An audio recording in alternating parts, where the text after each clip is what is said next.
Аймақтағы мемлекеттік мекемелерде еңбек заңнамасының сақталуы қатаң бақылауға алынды. Бүгінде мемлекеттік қызметшілердің жұмыстан тыс уақытта қызметте болу деректері 15%-ға азайған.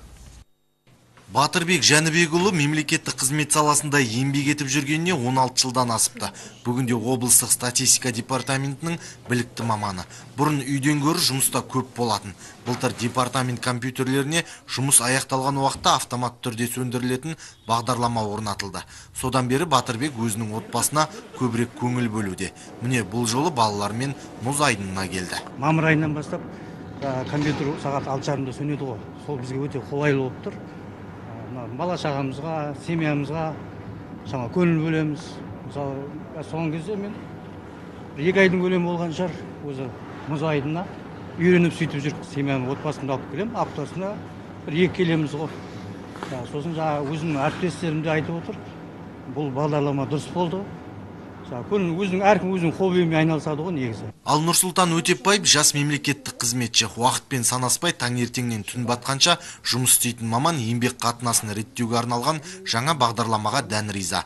Енді ол жұмыстан кейінгі бос уақытын тиімді пайдаланып, өз білім біліктілігін жетілдіру мақсатында түрлі курстарға барып жүр.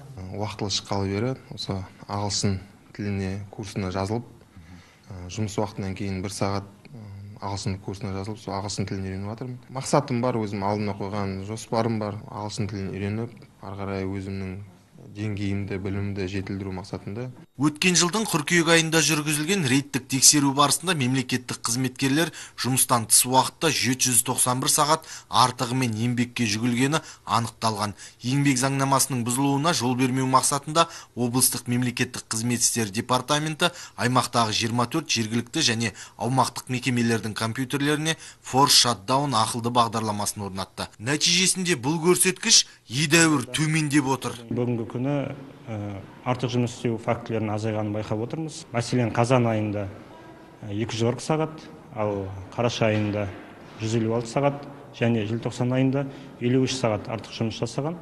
Яғни бұл дегеніміз 3 ай ішінде артық жұмыс істеу фактілері 15 есеге азайып отыр. Мемлекеттік қызметшілердің мүддесін қорғау бағытындағы пәрменді шаралар бүгінде өз нәтижесін беруде. Осы орайда облыстық мемлекеттік қызмет істері департаменті еңбек қатынасын реттеуге қатысты бақылауды әлде күшейте бермек.